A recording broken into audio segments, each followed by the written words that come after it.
Vale, entonces comencemos. Buenas tardes a todos y todas. Muchas gracias por acompañarnos hoy en este fabuloso evento.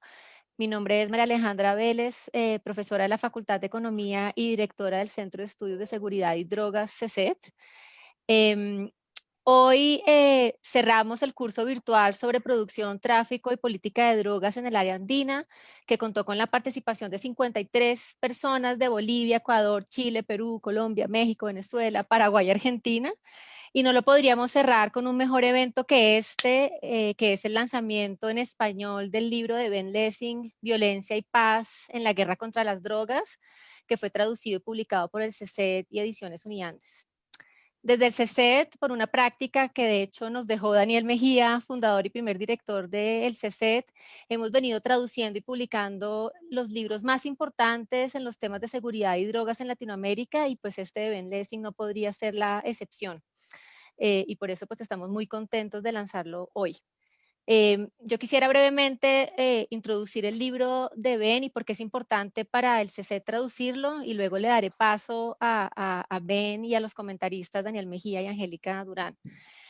Eh, pues para comenzar, el libro de Ben Lessing, Violencia y Paz en la Guerra contra las Drogas, pues es, según muchos académicos, el libro más importante para entender la relación entre el crimen organizado y el Estado, y por qué el crimen organizado y en particular los carteles de las drogas responden a la política antinarcóticos de manera violenta. En este libro, Ben estudia cómo los grupos criminales responden violentamente a las acciones represivas del Estado en Colombia, México y Brasil, de una forma comparativa, y plantea cómo la represión del Estado puede ser condicionada al comportamiento de los carteles, como sucedió en Colombia y en Brasil en algunos momentos. Dentro de este marco prohibicionista y la fallida guerra contra las drogas, la condicionalidad de la represión, como lo llama Ben en español, con respecto a la violencia estatal, pues puede ser tal vez un mejor camino para reducir la violencia, no necesariamente las drogas. Adicionalmente, este libro de Ben permite reflexionar sobre el efecto de la guerra contra las drogas en la construcción del Estado, en el rol de la corrupción, en los vacíos del Estado en las comunidades vulnerables que están gobernadas de facto por estos grupos criminales muy organizados.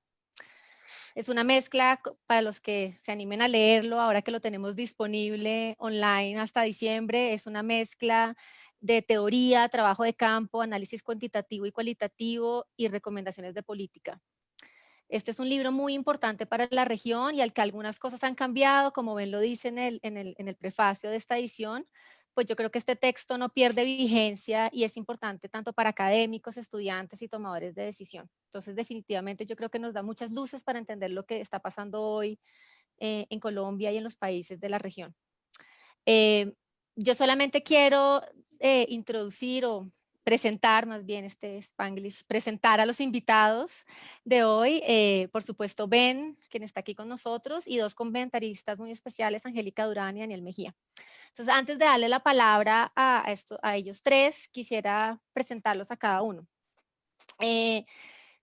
Ben Lessing es profesor asociado de Ciencias Políticas de la Universidad de Chicago y próximamente, entiendo, director del Center for Latin American Studies de la Universidad de Chicago a partir de julio del 2021.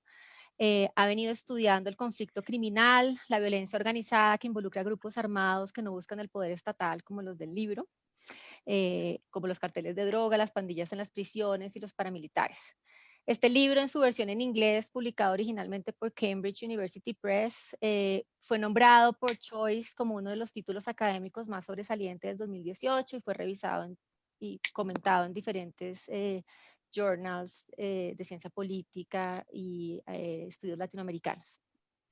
Ben estará con nosotros, obviamente, presentando el libro. Y como comentaristas tenemos a Angélica Durán Martínez y a Daniel Mejía. Angélica es profesora de Ciencias Políticas de la Universidad de Massachusetts. Sus intereses de investigación incluyen las relaciones entre el crimen organizado, la violencia y el Estado en América Latina, así como las interconexiones entre democracia, Estado de Derecho y seguridad ciudadana.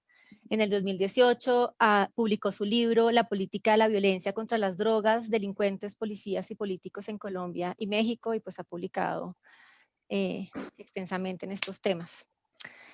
Daniel Mejía es profesor asociado de la Facultad de Economía, fue secretario de Seguridad, Convivencia y Justicia de Bogotá entre el 2016 y el 2018 y fue el fundador y director del Centro de Estudios sobre Seguridad y Drogas CESES entre el 2007 y el 2015.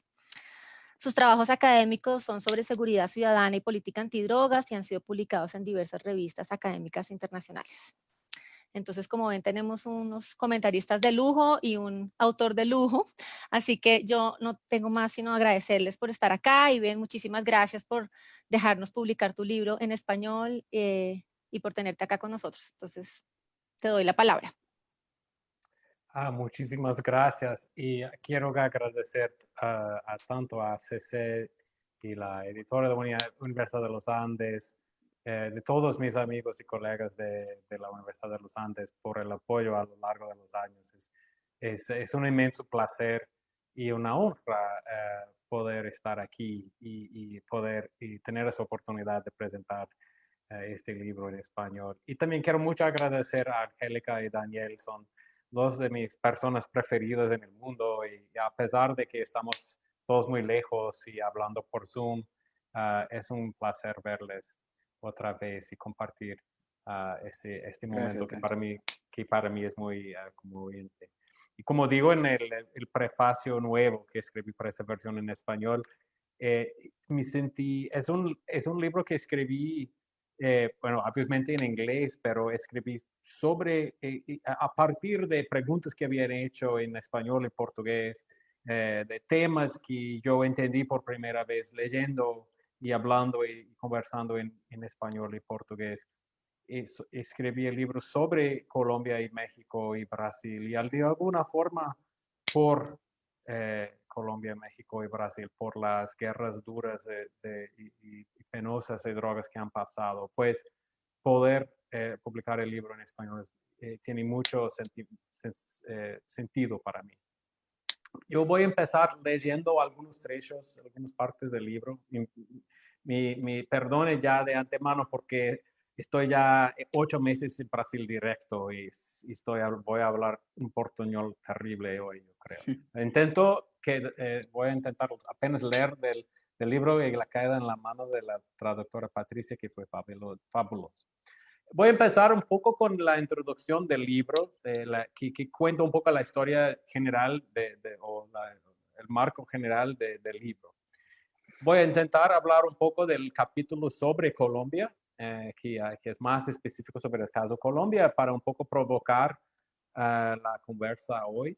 Y si me da tiempo, voy a volver al prefacio que escribí ahora en 2020, que habla de algunas cosas que han pasado últimamente desde que se publicó el libro.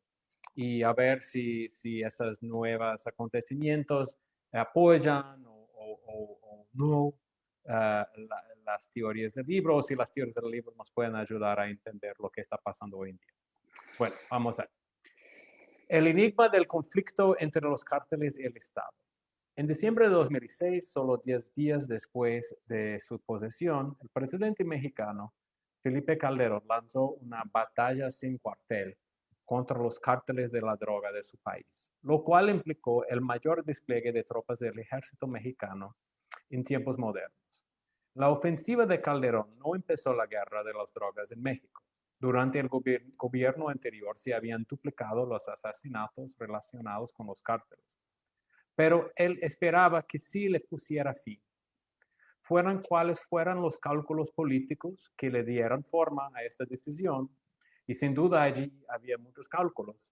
De hecho, más tarde en el libro le cuento que Calderón vino a Colombia, se encontró con Álvaro Uribe, antes de Calderón tomar pose, y ahí Uribe le convenció a lanzar una guerra, pero ese es para después. Sin duda allí había muchos cálculos, pero fueran cuales fueran, Calderón claramente creía que una ofensiva militar daría resultados, que calmaría la creciente violencia relacionada con las drogas, acabaría con los cárteles, exorcizaría la corrupción generalizada que había reinado por décadas y restablecería el orden público y el imperio de la ley. Su ofensiva no logró nada de eso. Si bien el tráfico y la corrupción continuaran como era predecible, La violencia se estalló de una forma inimaginable durante el sexenio de Calderón. Ni siquiera los críticos más severos de su estrategia previnieran que el conflicto escalaría por una orden de magnitud. Más aún, aunque la mayor parte de esas muertes tuvieran lugar entre traficantes, el gobierno de Calderón fue testigo de una inesperada erupción, igual de aguda, de la violencia entre los cárteles del Estado. Los traficantes invadieron estaciones de policía, asesinaron alcaldes, bloquearon ciudades y le pidieron públicamente al Calderón que retirara las tropas federales. Los ataques de los carteles contra tropas del ejército, nunca antes vistos, se convirtieron en el pan de cada día. Ese desafío armado tan descarado minó las declaraciones del gobierno, según las cuales los traficantes solo se estaban exterminando unos a otros, y profundizó la sensación de crisis y de pérdida de control por parte del Estado. Precisamente la sensación que buscaba mitigar la ofensiva de Calderón. Más de una década después, la resistencia armada de los cárteles continúa. Ahí yo hablo un poco de qué pasó cosas parecidas en Colombia, ¿no? En la época de Pablo Escobar y que también pasa en Río de Janeiro con el surgimiento del Comando Vermelho, que sorprendentemente atacan al Estado también. Lo que diferencia estos casos de violencia de los que producen las drogas en general y las guerras territoriales entre traficantes en particular es el fenómeno que llamaré conflicto entre los cárteles y el Estado, cartel state conflict en inglés. Una confrontación armada y sostenida entre organizaciones sofisticadas y muy bien armadas que trafican droga y las fuerzas del Estado. Aunque en el pasado este conflicto entre los cárteles del Estado fue exclusivo de Colombia, ahora ha arrasado tres de los países más grandes de América Latina, produciendo tantas víctimas y perturbaciones sociales como muchas guerras civiles. ¿Por qué los cárteles respondieron a estas ofensivas con violencia sostenida contra el Estado? ¿Por qué los cárteles se enfrentan al Estado si no es para derrocarlo o para separarse de él? La respuesta puede parecer obvia, para quitarse el Estado de encima. Sin embargo, esta respuesta es claramente insuficiente. A todos los grupos criminales organizados, entre ellos los principales cárteles de la droga, les gustaría que hubiera menos represión estatal. Precisamente por esa razón, por lo general, adoptan estrategias evasivas y eviten una violencia contra el Estado que podría atraer atención. De hecho, esta es la razón por la cual los líderes se sorprendieron cuando los cárteles respondieron a las ofensivas iniciales contraatacando al Estado.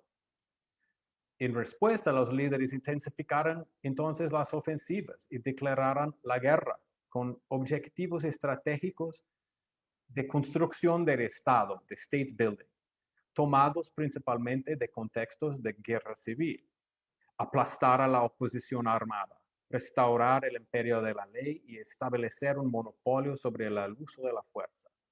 Sin embargo, estos objetivos resultaron ser inalcanzables, a pesar del despliegue sin precedentes de las fuerzas estatales.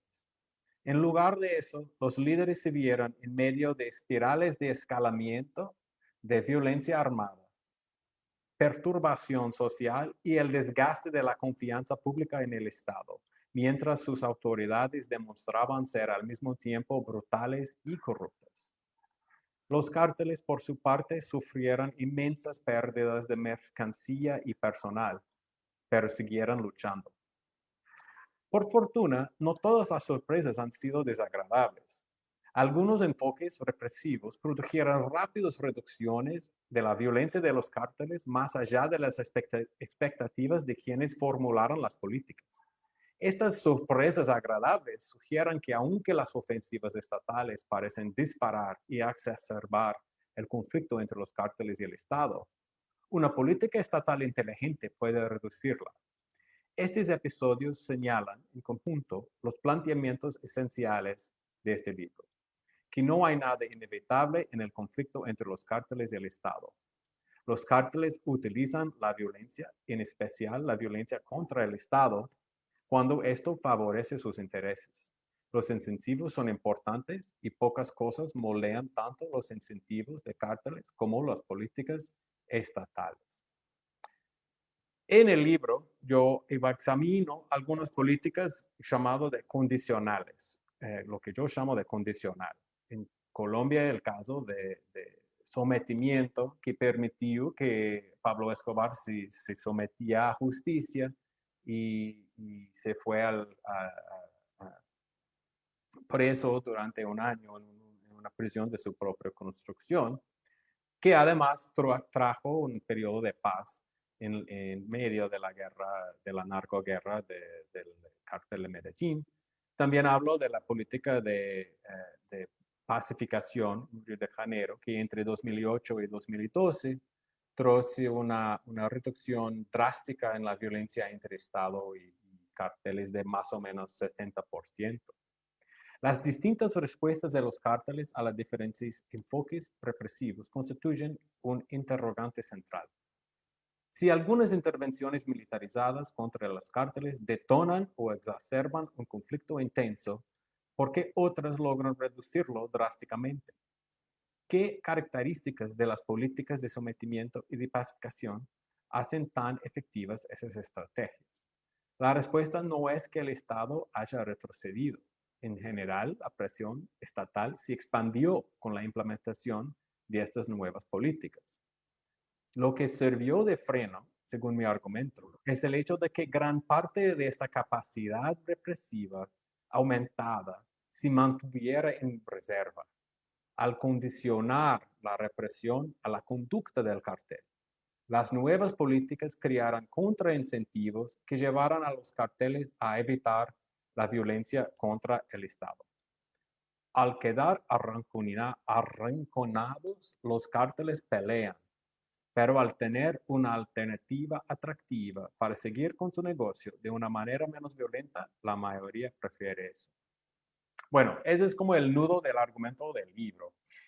Voy a leer muy rápidamente una parte sobre el caso colombiano y después paso a- a- a- a la palabra para mis, panelistas, mis amigos panelistas. Eh, ese viene del capítulo sobre Colombia, que hace uno de los estudios de caso del libro. Interrogue a la mayoría de los colombianos que estaban vivos en la época 93 y todos recordarán vívidamente el día de la muerte de Escobar. Fernando Botero, el más importante artista vivo de Colombia, mitificó ese momento en dos pinturas icónicas. Y aunque los no especialistas solían no estar muy familiarizados con los detalles del periodo, la primera vez que visité a Colombia en el año 2007, todo el mundo se volvió un experto después de ver la popularísima miniserie de 2012 titulada El Patrón del Mal, basada en la historia definitiva escrita por Alonso Salazar. Esta historia ha sido contada desde numerosos ángulos por familiares y socios, acérrimos competidores, periodistas tenaces, académicos, cineastas y al menos un premio Nobel. En estudios académicos, reportajes fotográficos, memorias detalladas, documentales y dramatizaciones. Este libro ofrece una visión más sobre ese episodio como el principal ejemplo de conflicto entre los cárteles del Estado y tal vez de la guerra criminal en general. En esta perspectiva teórica comparativa, el caso colombiano es esencial.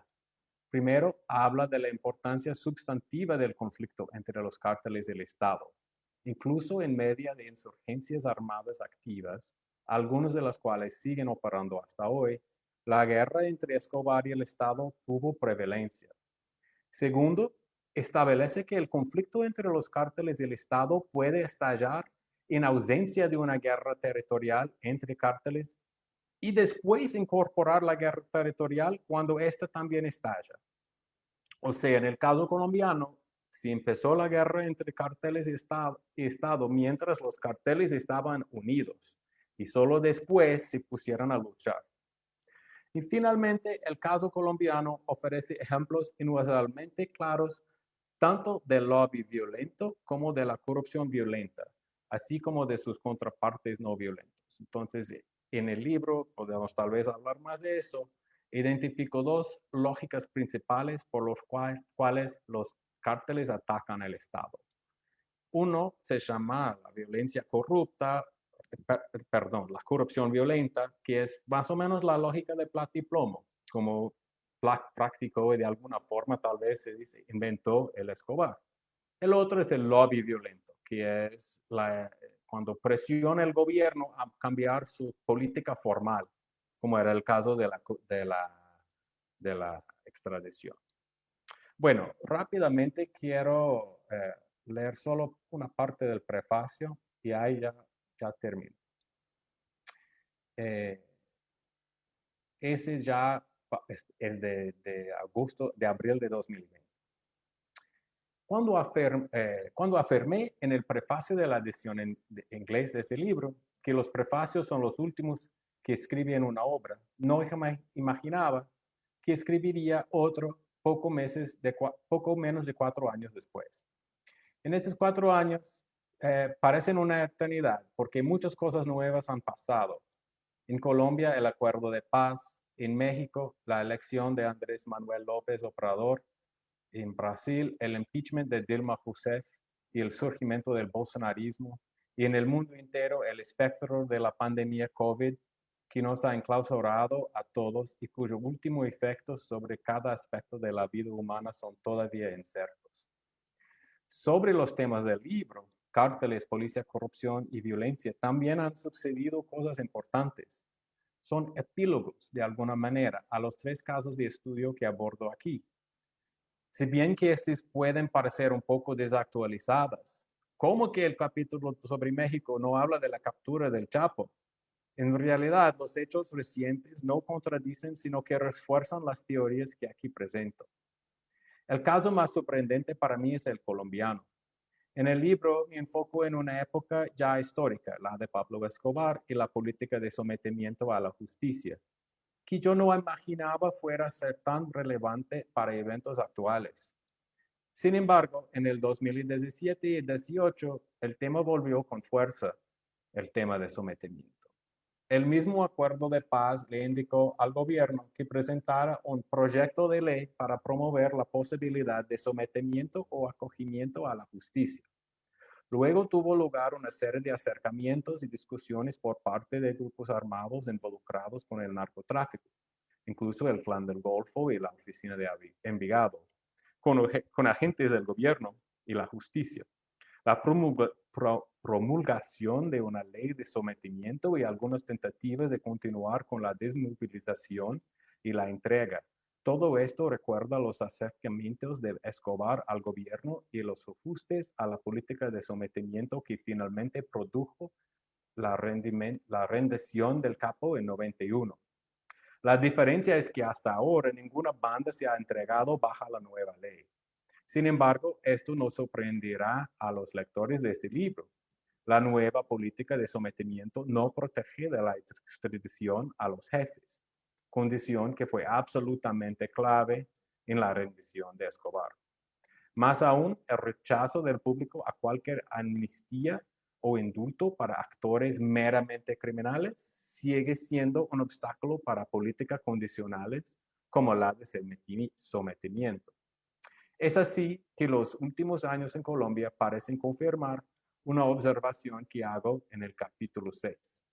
Negociar acuerdos de paz con la insurgencia nunca es fácil, pero proponer cualquier meta para la política antidrogas que no sea la erradicación total del tráfico puede ser políticamente tóxico. Pues en eso voy a terminar, es como una provocación para la conversa y ahí abro la mesa para que me critiquen y comentan y provoquen. Angélica, si quieres, comienzas tú. Espérate. Listo, perfecto. Bueno, pues buenas tardes a todos y todas, a la audiencia. Un placer verlos, Ben, Daniel, María Alejandra. Pues para mí es un placer poder presentar servir de comentarista al presentar la versión en español del libro de Ben. Ben y yo empezamos a escribir nuestras disertaciones en temas casi que similares, casi que lo mismo al mismo tiempo. Y desde ahí pues hemos tenido una relación intelectual que a mí me ha nutrido personalmente mucho. Entonces para mí es un placer poder presentar el libro de Ben hoy. Obviamente este libro, y creo que ya ven en su lectura y María Alejandra en sus comentarios iniciales, creo que ya señalaron algunos de los puntos claves. Yo lo que voy a hacer en mis comentarios es señalar, creo, algunos de los que son los aportes más importantes de este libro, algunas preguntas, pero luego pues pensamos hacer una discusión y ahí tengo unas preguntas más específicas para más adelante, pero quisiera primero empezar diciendo que el libro de Ben ya ha tenido un impacto muy grande en los estudios sobre violencia criminal y ya se ha convertido en un punto de referencia muy importante sobre cómo entendemos, digamos, y cómo tratamos de teorizar y de entender las condiciones que crean violencia o que reducen la violencia criminal y la violencia específicamente dentro del narcotráfico. Y ya es una referencia esencial en este sentido. Creo que una de las cosas que es más interesante en el libro de Ben es un esfuerzo de teorizar un tipo de actor armado, violento, criminal, que tiene un impacto enorme en la seguridad pública, que tiene unas dimensiones políticas muy grandes, pero que sin embargo sigue siendo un animal distinto, por ejemplo, de los grupos rebeldes o de los grupos de los que pensamos como más tradicionales en las guerras civiles, obviamente en el caso de Colombia, como serían las insurgencias o los paramilitares. Y creo que Ben hace un esfuerzo muy importante en tratar de pensar, digamos, cómo tratar de teorizar y entender estos actores en un espacio que realmente tiene muchas áreas grises que son muy complicadas a veces. Y ahorita hablo un poquito más de eso. Y tiene muchas fortalezas. Yo creo, en mi opinión, que una de las fortalezas más grandes del libro de Ben es que teoriza de una manera muy sofisticada y compleja, pero que al final de esa teorización compleja, Ben nos deja con una lección clara de política pública, y es la represión o las ofensivas del Estado que están basadas en una represión indiscriminada no funcionan. Y pues obviamente el mensaje es: la mano dura no funciona, o la mano dura extrema, digamos, irracional, no funciona. Y eso creo que es uno esa combinación entre la sofisticación teórica y un mensaje, digamos, de política pública claro.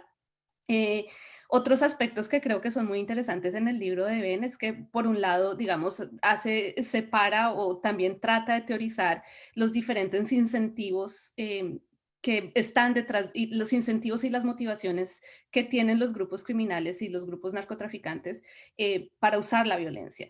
Entonces, Ben se concentra en dos, que de los que él habló, que es esta idea del lobby violento y de la corrupción violenta, pero también reconoce que hay otros, que obviamente hay muchas motivaciones que vienen, digamos, de la guerra entre carteles, si bien esas motivaciones no son en las que se concentra Ben en su teoría. Creo que nos muestra, sobre todo al principio del libro, cómo podemos, digamos, como una parte de complejizar y entender mejor la violencia criminal es entendiendo que hay motivaciones complejas distintas detrás de esa violencia. Y en ese sentido, creo, y volviendo a este tema de cómo teoriza el libro actores y sobre todo estas líneas grises muy grandes que vemos en entender los actores armados, es hacer esta distinción entre lo que él llama actores o grupos que están orientados a la coacción y grupos que están más orientados a la conquista, ¿no? Y esa es la distinción, digamos, entre lo que sería una insurgencia y lo que sería un grupo criminal.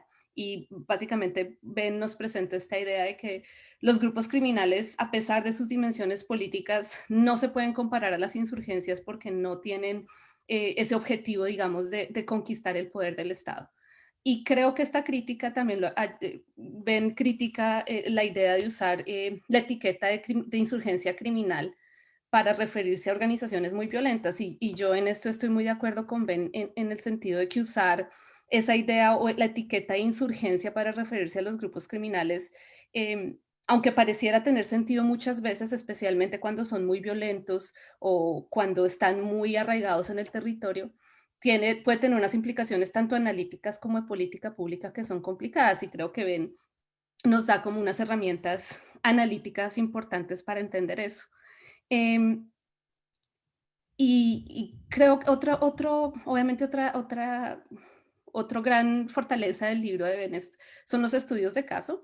Y como María Alejandra decía, pues obviamente él combina distintos métodos, pero los estudios de caso están muy bien construidos y una cosa que es muy chévere cuando uno lee el libro de Ben es que a lo largo de todos los estudios de caso siempre hay como, se está marcando constantemente como cuál es el punto teórico que podemos sacar de eso, y eso hace, digamos, creo que los estudios de caso los hacen mucho más interesantes y también nos ayuda, digamos, en los términos más politológicos o científicos a falsificar sus argumentos, ¿no? Como entender qué es lo que cuál es el objetivo de distintas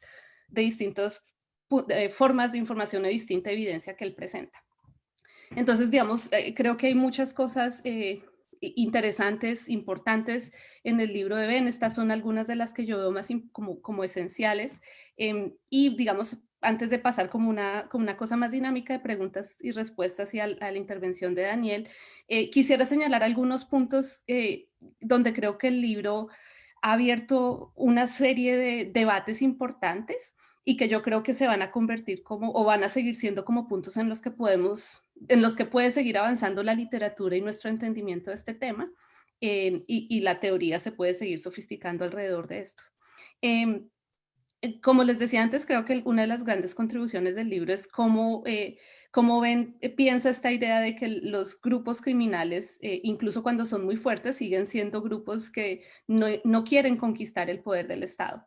Sin embargo, aquí a mí me interesaría mucho después entender, digamos, o ver cómo piensa Ben que esta idea de la gobernanza criminal afecta, o cómo entender, digamos, el momento en el que en un grupo armado, en un grupo criminal, un grupo narcotraficante, tiene ya tanta influencia sobre el territorio y está tan involucrado en las labores del Estado, que realmente, si bien puede que no pareciera que quieren conquistar el Estado en el sentido de derrocar a alguien, de todos modos sí tienen unos intereses ya muy fuertes de conquista y control, y esto es algo en lo que Ben mismo ha estado trabajando mucho recientemente.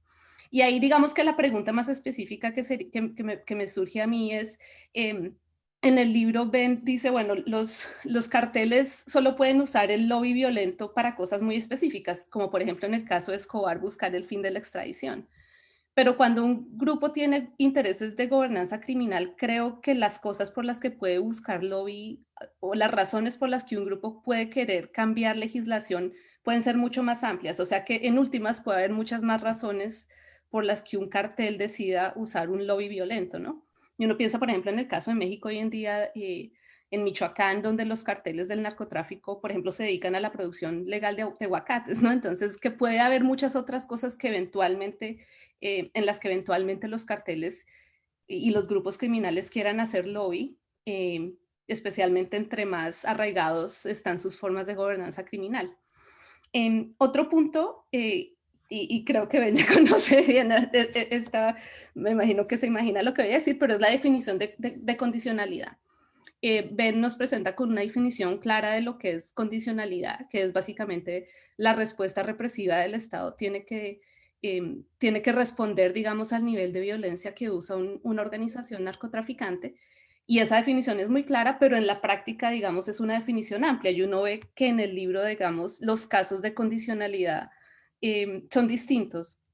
Y digamos, ahí la pregunta también es si una condicionalidad que viene no necesariamente de una política de seguridad, sino de arreglos o de conexiones implícitas entre Estado y criminales, o incluso de procesos de negociación, si estamos hablando del mismo animal finalmente. Y aquí obviamente, por ejemplo, en el caso de México, antes del 2006, es un caso que Ben teoriza como un caso en el que hay condicionalidad en la represión, pero que también es interpretado obviamente como un caso de colusión muy fuerte entre el Estado y los grupos criminales. Entonces, digamos, creo que ahí hay toda una pregunta de qué realmente es lo que constituye la condicionalidad. ¿Hasta qué punto, si es una condición necesaria en la condicionalidad, que sea una política de seguridad? Pareciera que no es el caso por algunos de los ejemplos del libro. Entonces, digamos que hay como una discusión interesante sobre qué hace que haya una condicionalidad adecuada, ¿no? Y también, digamos, en el caso de Calderón mismo en México, toda la presentación pública era que esta era una política incondicional, pero más y más pues tenemos evidencia de lo que mucha gente decía pues, al principio, que era que el gobierno implícitamente protegía más a uno de los carteles, y hoy tenemos más evidencia que efectivamente esa era pues, parte de la política. Entonces, digamos, ¿cómo interpretar esta idea de la condicionalidad pensando en colusión por un lado, pero pensando también en, digamos, en la declaración específica o abierta de condicionalidad y lo que son las motivaciones reales del gobierno? En el caso de Río, por ejemplo, cuando Ben explica la UPP o la política de las unidades de policía pacificadora, hace claro, por ejemplo, que un aspecto esencial de la UPP era que fuera abierta en su declaración de condicionalidad, ¿no? Entonces, como que hay piecitas en movimiento, todas que son interesantes, y creo que hay miles de preguntas, entonces no espero que de hecho tengo preguntas más específicas cuando tengamos la discusión. Estas son, creo que, más ideas generales. Otra cosa que me parece interesante y donde creo que hay como, obviamente la teoría del libro es una teoría sobre represión condicional pensando en el nivel de violencia que tienen los carteles. Y de hecho uno de los puntos del libro es mostrar que parte de esa condicionalidad es que el narcotráfico en sí mismo se vuelve no es la prioridad, que la prioridad es la reducción de la violencia y que el volumen del narcotráfico como tal se vuelve menos importante. Y ahí, digamos, creo que también hay una pregunta interesante: hasta qué punto otros aspectos de política de seguridad o de política antidrogas se pueden pensar en esta lógica de la condicionalidad. Y ahí, por ejemplo, me llama la atención, como ven, entiende el periodo más reciente de Colombia, en el que Ben argumenta que Colombia recientemente, o digamos de los 2010 para acá, se ha convertido en un caso de condicionalidad en el que el Estado ha sido eficaz en mantener la condicionalidad. Y ahí mi pregunta es si realmente es condicionalidad lo que vemos en Colombia o no, porque parte del argumento de Ben es que la condicionalidad en Colombia se da porque el Estado, digamos, va tras las cabezas más visibles del narcotráfico, pero pareciera que realmente las cabezas más visibles tras las que va el gobierno en Colombia no son necesariamente las que son más violentas, sino las que se han vuelto más visibles por sus actividades de narcotráfico. Entonces, digamos, ahí hay como una discusión interesante. Y finalmente, digamos, creo que el otro punto de discusión, pensando, digamos, un poco en la manera como yo he analizado este tema, es hasta qué punto la condicionalidad puede existir sin coordinación entre actores del Estado. Y en todos los casos que Ben analiza, que fueron casos más exitosos de condicionalidad, fueron casos también de coordinación estatal. En el caso de Río, México durante el PRI, pero creo que en el caso de Río, digamos que es, diría yo, el caso más claro de una política de condicionalidad. Era claro que que la condicionalidad se había intentado antes, pero que realmente no había funcionado por falta de coordinación política, ¿no? Entonces, puede haber una condicionalidad sin que exista coordinación entre actores del Estado, o no. Y digamos, pues ahí hay creo que otras cosas. Y obviamente, pues una parte que la relación entre guerras entre carteles y Estado y las guerras entre carteles, ¿no? Y cómo afectan las guerras entre carteles la aplicación de la condicionalidad o no. Y ahí, de nuevo, creo que podemos hacer más una discusión frente a temas más específicos o con preguntas más específicas. Y una cosa que me llama mucho la atención es que creo que el mensaje de Ben, sobre todo cuando habla del caso de Río, es que la condicionalidad no es solamente cuando hay altos niveles de represión por parte del Estado o ofensivas grandes por parte del Estado, pero incluso en casos en los que el Estado decide usar menos represión, que incluso en esos casos es necesario que haya condicionalidad en el no uso de la represión. Y eso me parece también muy interesante, como quien dice, una política de no hacer nada tampoco en sí misma es efectiva porque no hay ningún tipo de condicionalidad en esa política. Y eso creo que es interesante también. En fin, hay muchas más cosas. Yo pues quisiera cerrar mis comentarios simplemente enfatizando de nuevo que es un libro muy importante, que me alegra mucho que ya está en español, porque creo pues que sigue abriendo el debate y los diálogos en este tema. Y que estoy segura que es un libro que va a seguir siendo una referencia esencial hablando de estos temas. Y felicitaciones, Ben. por la versión en español. Veo que Daniel se desconectó. Sí, justo ahora creo que se le cayó la señal, así que no sé si quieres, Ben, reaccionar inicialmente a los comentarios de Angélica y apenas entre Daniel le damos la palabra. Sabes que, Per- María Alejandra, si no te molesta, quisiera, de hecho quisiera, porque creo que me da la impresión que hay mucha gente en estos temas que una de las cosas que les interesa más escuchar primero de un autor es cómo hicieron investigación en estos temas. Y no sé si valdría la pena que antes de meternos como en la cosa más conceptual, cuentes un poco como cuál fue tu experiencia investigando los desafíos más grandes en hacer investigación en estos temas complicados, difíciles, en temas de seguridad, y que tu experiencia y lo sigues haciendo, entonces, pero no sé si podrías contar un poquito de tu experiencia con eso. Sí, claro. De hecho, estoy recordando que, bueno, mi experiencia investigando este tema empezó en Río de Janeiro. Yo vivía aquí antes de empezar doctorado, antes de entrar en el camino académico. Viví en Río por 5 años. Trabajé en una ONG que se llama Viva Rio, estudiando la cuestión de tráfico de armas y luego la cuestión de demanda por armas de fuego. Luego me interesé por la cuestión por qué los traficantes de Río usaban armas pesadas, fusiles, a veces metralladores. ¿Por qué tenía armas de guerra en Río de Janeiro, que no es una ciudad en guerra? ¿Y por qué quería un traficante un arma de esta? Y esto me llevó al camino que muchos, como casi 15, 20 años después, veo en el libro. Pero pensando así, ¿por qué un traficante y querería una arma de esta cuando está en una comunidad, un barrio informal, aquí cercada por el Estado? No es un insurgente, como dijo Angélica. Entonces, esa fue como la semilla que me llevó a querer investigar eso. Y luego también, bueno, fui como investigando, y yo creo que, como dijo Angélica, nosotros nos conocimos justamente durante nuestras investigaciones en México. Y recuerdo muy claramente en esa época que el gobierno mexicano no disponibilizaba datos sobre los muertos en la guerra de tráfico de México. Entonces, tanto Angélica como yo empezamos a coleccionar noticias, materiales de periódicos, intentando codificar y dar algún tratamiento cuantitativo.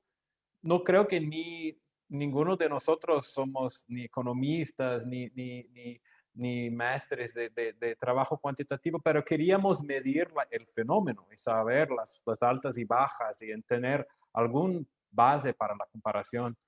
Y pues pasamos, no sé, algunos almuerzos por lo menos, comiendo tacos deliciosos, pero hablando de cómo tú codificas cuando encuentran un cadáver, pero el cadáver no está todavía, no saben quién es, y discutiendo la codificación de datos en este asunto. Son, y es algo que solo quien, no sé, solo quien está muy dentro puede apreciar, porque uno se queda como en rapto con sus preguntas que te han movido a investigar, y las enigmas, que uno se queda como que impulsiona la investigación. Otra cosa que voy a comentar en este caso que fue para mí muy interesante es que fueron 3 investigaciones muy distintas en cada país. Yo en México no me lancé a hacer el tipo de campo que hizo Angélica, hicieron muchos otros estudiosos de México que pasaron tiempo en otros estados y hablaran con gente muy cerca del conflicto que estaba pasando. Mi investigación en México fue muy alto nivel, hablando con gente del gobierno. De hecho, en la semana que entra voy a tener otro evento en el CIDE y voy a hablar con Alejandro Jope, entre otras personas. Él va a ser uno de los discusiones. Él aparece en el libro porque hacía parte de ese proceso de políticas públicas dentro de la administración Calderón. Entonces fue mucho una etnografía del Estado, digamos así. No es una etnografía, yo no soy etnógrafo, pero fue un poco mi modelo. En Colombia era un estudio histórico sobre la época de Escobar que ya está pasado. Pues conseguí hablar con muchos actores de la época, con Rafael Pardo, con César Gaviria, con de Grave, Gustavo de Grave. Y eso fue muy interesante, pero un poco un proceso histórico, ¿no? Como descubrir qué aconteció y todas las dificultades y las ventajas de estudiar algo que ya está en el pasado. Y en Río, una mezcla de todo, ¿no? Un poco de dados, pero igual muchas visitas al campo. Las favelas que vine estudiando durante años fueron pacificados mientras yo hacía mis estudios. Eso yo vi el proceso de pacificación. Y luego, después que terminé mi disertación y ya empecé a hacerlo en un libro, vi el proyecto de pacificación caer, ruirse, como desmoronarse. Y pues tuve que lidiar con eso en el proceso de hacer el libro, como cómo que voy a explicar que esta política que funcionó tan bien eh, podría estar acabándose. Pues fue un proceso de investigación bastante interesante y yo no puedo decir suerte por las tragedias involucradas en cada uno de esos conflictos, pero hubo mucha variación dentro de cada caso, más que nada en México y Colombia, perdón, México y Brasil. Yo empecé a estudiar y Brasil y Colombia Brasil y México estaban en aumento y luego Brasil cayó con la pacificación y México, uf, sí. Entonces, estas variaciones en el conflicto en medio del curso del estudio también ayudó bastante. Déjame responder un poco a las provocaciones y preguntas de Angélica, que son excelentes como siempre. La cuestión bueno, primero, a ver, lo más así devastadora es la cuestión de qué es condicionalidad. Y si es una política, todo es condicionalidad. Si es al final de cuentas, si mi definición de condicionalidad no es tautológica. Y bueno, tal vez es un poco. Lo que pasa es que no existe una política que se llama condicionalidad. Yo quise examinar y analizar políticas muy distintas que funcionan a niveles distintos, pero para mí esas políticas todos tuvieron el efecto de reducir rápidamente la violencia practicada por los cárteles. Y yo me pregunté, ¿qué es la característica que tienen en común? Pacificación, UPP, es una política súper diferente que sometimiento, que es súper diferente de lo que practicaba el PRI durante el siglo XX en México. Son tres políticas, si podemos llamar así, muy distintos. Pues la cualidad que yo pude identificar es la condicionalidad. Es el hecho de que en estos sistemas, bajo esas políticas, los carteles enfrentan incentivos para no practicar la violencia. No, esa parte es tautológica, de facto. Si un cártel, por lo que está haciendo el Estado, enfrenta fuertes desincentivos para practicar la violencia contra el Estado o cualquier otro tipo de violencia que es blanco de condicionalidad, entonces es una política condicional, en mi modo de ver. Pero después, en el final del libro, cuando digo, vamos a intentar implantar políticas condicionales, es verdad, ya es un otro sentido, ya es más como algo como UPP o pacificación, ya está más pensando como Boston Ceasefire o Focus Deterrence. Estos son políticas públicas ya, digamos, empacotados, ya pensados como políticas, ya pensados como una cosa redonda y que sí tienen que incorporar la condicionalidad de alguna forma. Nadie está proponiendo, vamos a volver a un sistema unipartidista como el PRI, que es súper corrupto, pero que maneja eso no ya es lo que queremos decir cuando dicen una política condicional. Pues es verdad que hay un cierto slippage entre, por un lado, cuando digo condicional, es una variable, es una característica de la acción del Estado, conjunto de acciones del Estado. Y otra cosa es considerar una política muy específica y llamarla condicional. Es también súper verdad lo que dice Angélica. Es muy difícil implementar cualquier política condicional. Requiere no solo, requiere como ella dijo, coordinación, porque funciona a partir de qué? Funciona a partir de la idea de que el cartel va a pensar dos veces antes de matar a un jefe de la policía, o antes de explodir una carro bomba, o antes de hacer cualquier acto violento, va a pensar dos veces, porque piensa que al hacer ese acto violento va a ser punido por el Estado. Eso sí existe. En casi todo el mundo, ¿no? En casi toda América Latina no se mata a agentes de la DEA. ¿Por qué? Porque saben que se mata un agente de la DEA en los Estados Unidos, ¿y cómo es que existe esta represión? ¿Cómo es que hace la DEA cuando se mata a un agente de la DEA? La DEA tiene un montón de inteligencia resguardada, solo esperando el día que se mata a un agente para accionar y ahí de alguna forma punir. Y eso pasó en México como unos años atrás, mataron a un agente y luego la DEA, creo que la gente de ICE, si no me engano. Y como días después, la DEA capturó un montón de parceros en los Estados Unidos, pero parceros de este cartel en México los capturaron en Colorado, si no me engano. Entonces, ¿cómo que la DEA consigue? La DEA no llama eso de condicionalidad. Si le pregunta a la DEA si hace represión condicional, no van a decir que no, que van a decir que, no, combatimos a la droga y todo. Pero lo que hacen, desenvolven casos, coleccionan inteligencia y lo guardan, le queda en reserva. Como hay poca corrupción en la DEA, esa información, esa inteligencia no sale, no hay leaks dentro, los pueden esperar el momento cierto para actuar.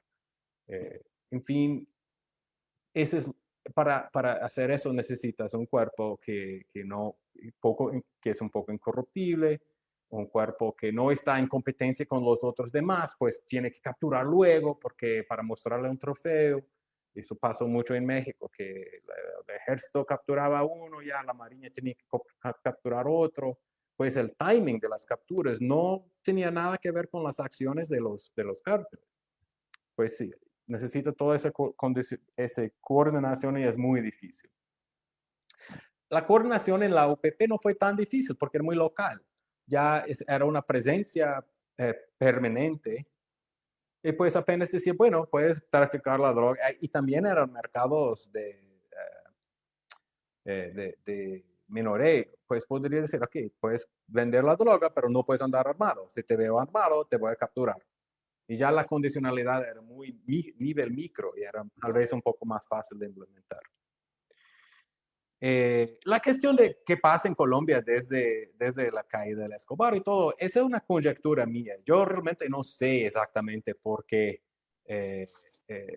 todo parece que mudó mucha cosa en Colombia. Hoy, inclusive desde que escribí el libro, he hecho mucha investigación en Medellín y nos cuentan todos los tipos de los combos y los tipos de las razones y bandas de Medellín. Siempre dicen, no, bueno, después de Escobar, todos nosotros entenderán que no se puede atacar al Estado, como si fuera una lesión y no necesariamente una respuesta a la política del Estado, sino que simplemente como aprendieron con la lesión. No sé. Ven, Pero hemos hola. recuperado a Daniel. Entonces, si Perfecto. quieres, ponemos pausa a tus reacciones y le damos No, la palabra perfecto. a Daniel y luego continuamos. ¿Te parece? Perfecto. Daniel, Qué aprovechamos que te pena. recuperamos. Sí, qué pena que se fue, No, se cae el internet acá. Tranquilo, adelante. Bueno, gracias por la invitación. Qué pena que se me cayó el internet, creo que justo cuando iba a empezar a hablar.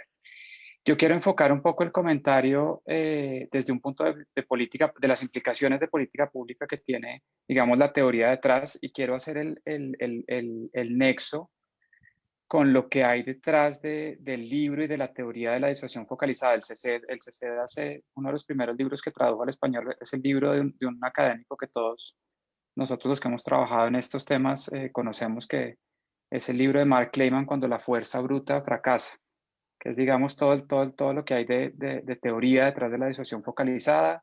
Ben y todos nosotros hemos trabajado un poco, hemos sido grandes seguidores de Mark Clayman, que ya no está con nosotros. Y básicamente desde un punto de vista de política pública, los requerimientos que hay para implementar, que quiero enfocarme exclusivamente en eso, en estos 2 o 3 minutos de comentarios iniciales, todo lo que hay detrás es unos requerimientos. Siempre que se habla de la guerra contra el narcotráfico, se habla del ejército, de la policía, etcétera, pero se tocan poco los temas de inteligencia e investigación criminal que hay detrás, de poder establecer cuáles son los grupos que están detrás de los homicidios, para poder hacer los rankings de los que hablan, focalizada y no simplemente disuasión indiscriminada, que es, digamos, lo que está detrás de escaladas de violencia muy pronunciadas en Colombia al principio, en México, en Brasil, en muchos países de la región.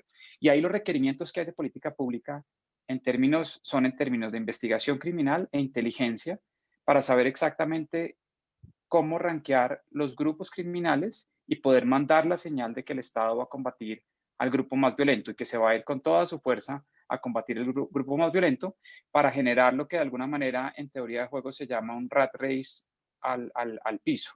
Es decir, una dinámica de teoría de juegos que hace que nadie quiera ser rankeado de primero como el grupo criminal más violento. Digamos, aquí yo estoy de acuerdo con Ben que desde un punto de vista de los países latinoamericanos, el objetivo principal de la política antidrogas no es necesariamente la reducción de ofertas, sino la reducción de violencia asociada al narcotráfico y a las disputas territoriales entre grupos criminales. Pero para eso, digamos, de ahí a la implementación, que nosotros lo pensamos en su momento en Bogotá y Colombia lo ha pensado desde la Dirección de Investigación Criminal de la Policía, pues los requerimientos de investigación criminal y de inteligencia policial y del ejército son muy fuertes para poder establecer exactamente y contar, hacer textualmente un conteo de cuáles son los grupos que están causando homicidios, en qué municipios, etcétera, para poder dar la señal de que el Estado va a realmente implementar una estrategia de disuasión focalizada. Porque en teoría, digamos, el libro de Ben es muy enfático en mostrar que esta es una estrategia mucho más efectiva en reducción de la violencia.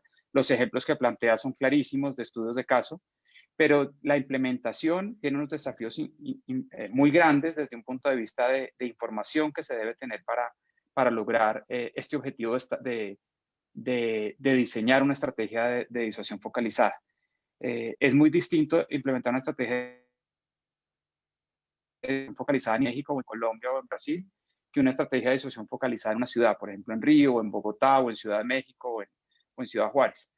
Los requerimientos de información son muy diferentes, y los estudios que hay, digamos, los intentos de aplicar una estrategia de disuasión focalizada son digamos, en ciudades muy pequeñas o en sitios donde realmente la información es muy completa. Entonces, una de las cosas que yo quisiera en la sección de preguntas para Ben, que ha pensado mucho más estos temas, yo en su momento lo pensé cuando publicamos el libro de Mark, intentamos con un estudiante de la maestría formalizar un poco en un modelo de teoría de juego estas ideas.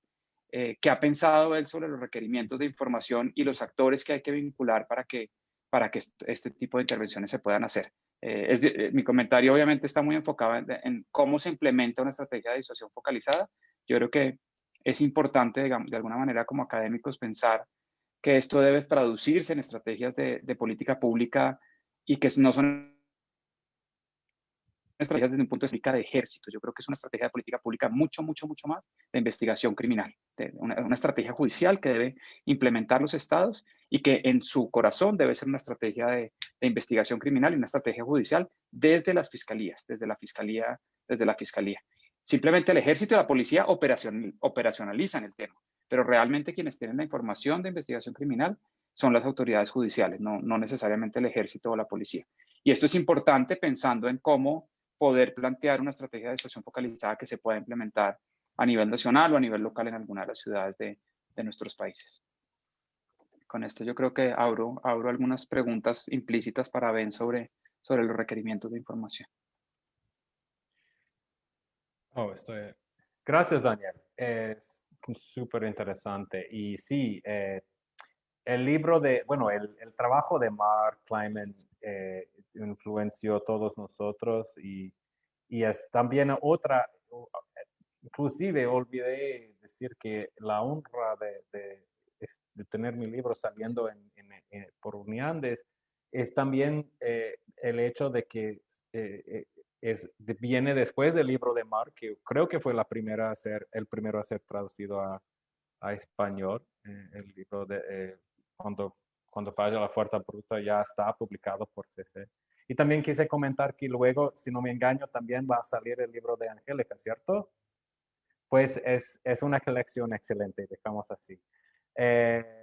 El trabajo de Mark Kleiman, además de su libro, él tiene un cierto protagonismo en mi libro, porque vino a México y hubo discusiones a partir de la publicación de su libro, hubo discusiones con gente dentro de CISEN, la inteligencia de México, sobre cómo implementar. Es justamente lo que preguntó ahora Daniel. ¿Cómo podríamos crear una política condicional, como diría yo, o como de focus deterrence, como diría él, en México? Y hubo un movimiento para traer Kleiman como consultor. Al final fracasó y cuento un poco de eso en el libro, en la historia de esa tentativa de traer esas ideas y hacerles real, ¿no? De ir de la idea y de la teoría de los juegos a una política real. Y eventualmente Kleiman lo publicó en un artículo en Foreign Affairs, su propuesta para México, y esa propuesta de él, así, la gente, yo creo que falló, una de las razones por lo cual no fue puesto en práctica, pues justamente estos obstáculos logísticos, la inmensa, y que gira en torno, no sé cómo se dice en español, pero justamente en el punto que dice Daniel. ¿Cómo vas a indicar? La idea de marcar es simple. Identificas el cártel mismo violento y lo acabas con él. Con la ayuda de la DEA, con la ayuda del FBI, con la ayuda de todo el mundo, lo acabas con este cartel. Públicamente declaras que cartel X es el más violento y luego lo acabas con él. Y luego todos los otros carteles van a querer no ser elegidos como el próximo más violento y van a tener ese círculo virtuoso de evitar la violencia. Pero, ¿cómo vas a calcular eso? ¿Cómo vas a hacer esa contabilidad? No tenía mucho cómo hacer. Y es más, las autoridades en México no tenían la confianza del pueblo. Si el gobierno Calderón había dicho, sí, hacemos el cálculo, el más violento son los Zetas, todo el mundo iba a decir, ya estaban diciendo que están protegiendo el cártel del Golfo. Y Calderón decía que no, obvio que no, estamos yendo contra todos los cárteles iguales, pero ahora sabemos que no. Pues no era sin razón que el pueblo iba a desconfiar del gobierno de que se había hecho ese cálculo de forma legítimo, de forma transparente. Pues es un desafío enorme. Yo diría algunas cosas. Yo no tengo una respuesta clara, yo no tengo un plano pronto para accionar. Pero, y de hecho no tengo esa experiencia que tiene Daniel, que tiene otra gente en las trincheras, ¿no? del servicio público intentando realizar esas políticas. Pero puedo decir unas cosas. Primero es repetir un poco la idea de que hay muchas formas de crear una política condicional.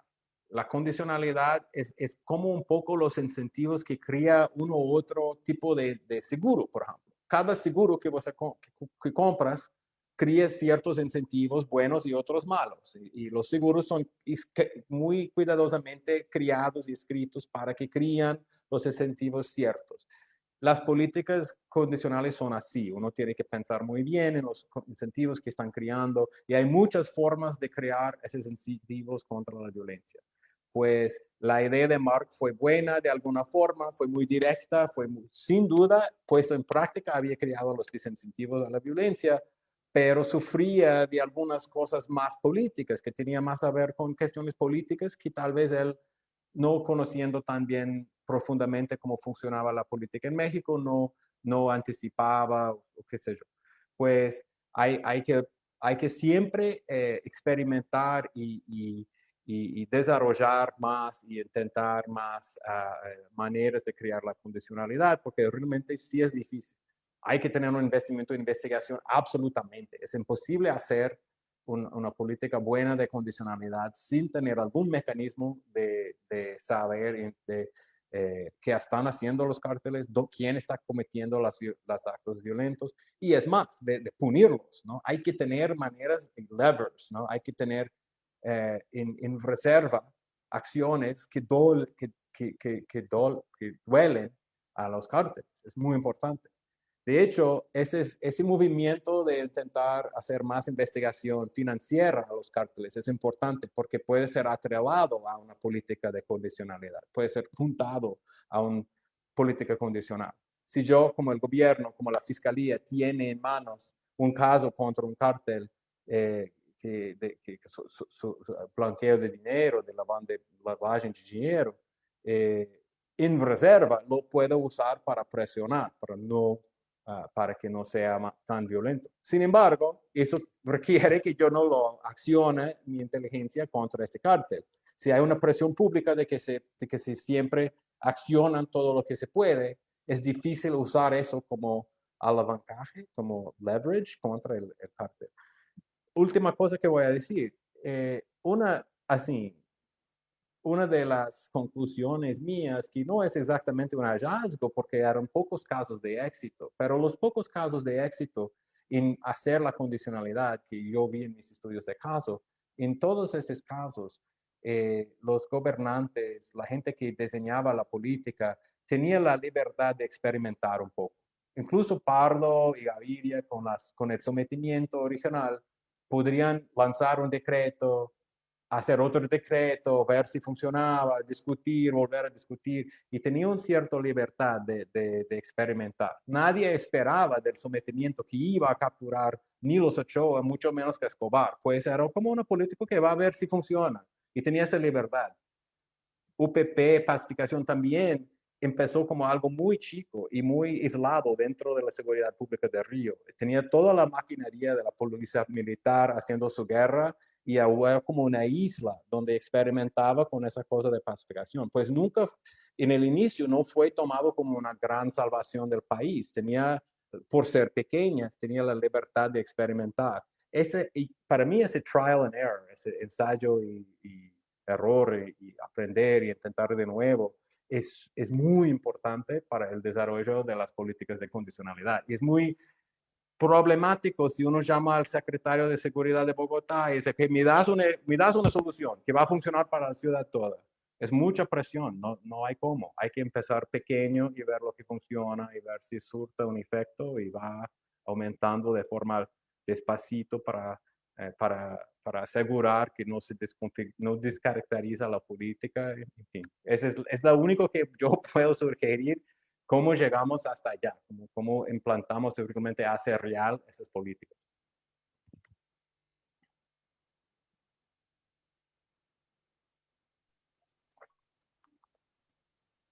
No sé si eso, de alguna forma estoy No, esquivando sí. de las preguntas, pero es lo que me siento, la única parte que me siento confortable en opinar. No, estoy de acuerdo. Yo lo que quiero señalar, y yo creo que en esto estamos de acuerdo todos, es que los retos, en teoría, la disuasión focalizada o selectiva o inteligente, etcétera, funciona muy bien. Mi punto es, hay unos retos de implementación. El punto que yo quiero llamar la atención es que en toda la literatura, desde Mark, los trabajos que hay sobre esto, se habla mucho, y en tu libro está el ejército y el papel de las fuerzas militares, etcétera, y a veces nos olvidamos un poco y yo creo que por ahí es donde hay que hacer el tema.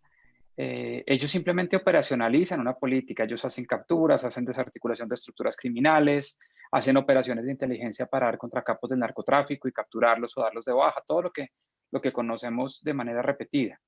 Y siempre se deja a los organismos de investigación criminal, a la fiscalía y a los organismos de inteligencia, por fuera de esta discusión. Y yo creo que por ahí es donde hay que comenzar, digamos, todo esto. Ellos son los que tienen todo el acervo probatorio que se necesita para realmente adjudicar judicialmente, no a partir de información diferente, ni siquiera información de inteligencia, sino información judicial, eh, el ranking que hay que hacer para establecer una política de asociación focalizada, en donde el mensaje tiene que ser muy claro, el mensaje, digamos, la comunicación del mensaje tiene que ser muy claro, y realmente la única forma de que se pueda establecer es que y eso yo me acuerdo que lo hablé con Marc acá en Colombia una vez que vino, una de las veces que vino, y es el acervo judicial que se necesita para poder implementar una estrategia de asociación focalizada como la que tú propones es inmenso.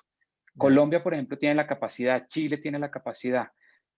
Yo hace poco tuve la oportunidad de visitar la Fiscalía de Ciudad de México, la Procuraduría, y realmente allá, sinceramente, no vi la capacidad de investigación criminal para tener toda la información que se requiere para establecer una política de asociación focalizada, ni siquiera en Ciudad de México. Entonces, yo creo que sería interesante cómo se hacen las novedosas en muchos campos, en política social, en política económica, en temas de educación, etcétera. Yo creo que nosotros deberíamos empezar a mover la idea de que ya hay consenso de que en teoría la disuasión focalizada es el mecanismo para reducir los niveles de violencia homicida y de crimen violento asociado a no solo al narcotráfico, sino a los mercados ilegales en general. Pero hay que empezar, yo estoy de acuerdo contigo, hay que empezar pequeño, en pequeños experimentos, en pequeños, incluso si no son con evaluaciones, digamos, estrictamente experimentales, pero sí empezar a aprender cómo se hace esto en pequeño y luego irlo escalando grande para que sea realmente una realidad las políticas de decisión focalizada, que sea un tema de discusión, digamos, en la política pública en torno a los temas de seguridad y justicia. Pues solo agregar una cosa, estoy de acuerdo y yo solo quería agregar una idea. Ahora, estas cuestiones más de cómo se implementa esas políticas, cómo que si la condicionalidad funciona, ¿por qué no se ha implementado? ¿O cómo es que se fue implementado en algunos casos? Yo abarco en la tercera parte de mi libro, que es bastante conjectorial, porque había pocos casos de éxito de implementación. Pero además de esa idea de ensayar y fallar, o trial and error, esa libertad de experimentar, otra cosa que para mí fue importante eh, en la implementación de políticas condicionales es lo que yo llamo de layering, que es un termo de la política americana, es sobrepuestos, políticas sobrepuestos. Fue importante que los que consiguieran implementar la condicionalidad. Fue importante que no era la única política de seguridad, no fue la única cosa que estaban haciendo para combatir a drogas o para proveer la seguridad. Fue una cosa sobrepuesta por cima. Pues en la época que hicieron el sometimiento fue una opción, pero ya no es que quitaran bloque de búsqueda de las calles, no es que quitaran la Policía Nacional de las calles.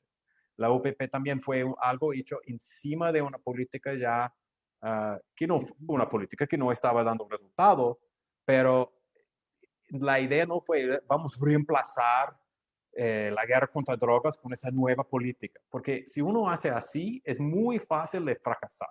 Si uno dice que vamos a acabar con la guerra contra la delincuencia y hacer esa nueva política que va a tomar el lugar de la otra política, es una receta para el desastre, en mi opinión. Ha tenido mucho más éxito cuando se puede sobreponer. Y de hecho en Boston Ceasefire fue así. El Boston Ceasefire, que fue como el nudo, uno de los primeros políticas condicionales, fue propuesta como algo a más. No es que vamos a dejar de policiar, no es que vamos a dejar de arrestar a los mareros o miembros de gangues, pero ahora va a tener algo a más. Cuando están violentos vamos a saber exactamente quién fue, como dice Daniel, había mucha inteligencia, mucho acervo, y vamos a punir, extraordinariamente punir la violencia, encima de lo que ya estaba. Eso para mí parece que funciona. Es triste de ser, porque a mí no me gusta, por ejemplo, la guerra que hace la policía en Río contra los favelados, muchas veces contra los negros. Es una guerra muy brutal y violento. Pero no es que estoy a favor de que esa guerra continúe, pero que cuando surge una nueva política más inteligente, es importante que no se mira para esa nueva política como salvador de todo ya de una vez, porque esa es una receta de fracasar.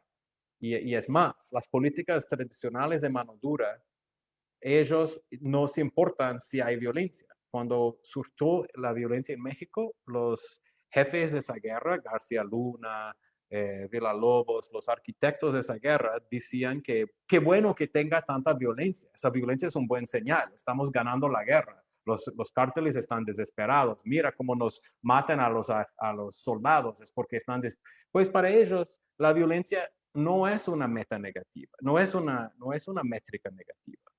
Pero si uno viene con una política de reducir la violencia y la violencia no baja inmediatamente, es políticamente muy difícil.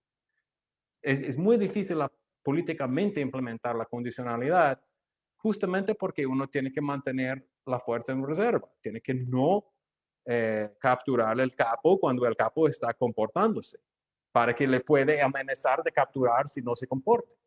Pues esa reserva es políticamente difícil y por eso yo doy tantas, así, por más que estoy a favor de esas políticas, me parece que una y otra vez han fracasado justamente por esos problemas y esa fragilidad política. Pues además de los investimentos en la inteligencia judicial y todo lo que dice Daniel, que estoy de acuerdo, también hay que tener un cierto investimiento en el capital político para darle la chance de funcionar y para entender que no va a resolver todo de una vez y para que no no se interpreta cualquier pico de violencia como fracaso de la política condicional. Estos son peligros que estos tipos de políticas enfrentan. No sé si quieres, Angélica, reaccionar nuevamente. Nos quedan como 15 minuticos y hay preguntas del público también que yo he venido recogiendo. Entonces, no sé si quieren hacer una primer cierre para poderles hacer las preguntas del público. Sí, pues bueno, ahí quedan muchas cosas, creo que es una conversación fascinante. Yo tal vez quisiera cerrar preguntándole a Ben o discutiendo un poco el caso de Medellín, que sé que es un caso que Ben también es parte de su libro, pero en el que se ha involucrado más en los últimos años y yo también lo he seguido de cerca y de hecho recuerdo también una conversación, un almuerzo con Mark Kleiman en el que mi pregunta para él y en ese momento preocupada, digamos, de ver situaciones en las que la ausencia de violencia no era una ausencia de violencia que generaba muchas veces un control muy fuerte de las organizaciones criminales sobre las poblaciones. Y pensando, obviamente, claro, obviamente en casos tan violentos como muchos lugares de Latinoamérica, el objetivo de reducir la violencia, sin lugar a dudas, parece el más importante, ¿no? La violencia homicida. Pero luego cuando a mí personalmente me preocupaba mucho siempre pensar en los casos en los que la reducción de la violencia reflejaba un control muy fuerte de los grupos criminales sobre la población. Y de hecho le pregunté a Kleiman, le dije que qué pensaba, decía en una situación ideal en la que los grupos armados han reducido sus niveles de violencia, pero están controlando mucho, entonces, ¿qué sigue? Y la respuesta de Mark Kleiman fue, bueno, pues uno se tiene que mover a otro objetivo, ya no es violencia, sino otra cosa. Entonces eso me llevaba a pensar mucho en Medellín, porque en Medellín obviamente hay niveles de violencia todavía fuertes, pero no son comparables de ninguna manera a lo que pasaba 20 años antes. Y es claro que las organizaciones criminales tienen un control muy fuerte territorial. Entonces, no sé qué piensas, digamos, en un contexto como el de Medellín, que creo que refleja otros contextos también en Latinoamérica. ¿Cómo pensar, digamos, la política de seguridad o la política de condicionalidad en ese contexto? Porque uno podría pensar, bueno, si el objetivo, digamos, después de reducir la violencia es desmantelar las organizaciones, obviamente el downside o la parte negativa de eso es que al desmantelar las organizaciones puede volver a subir la violencia.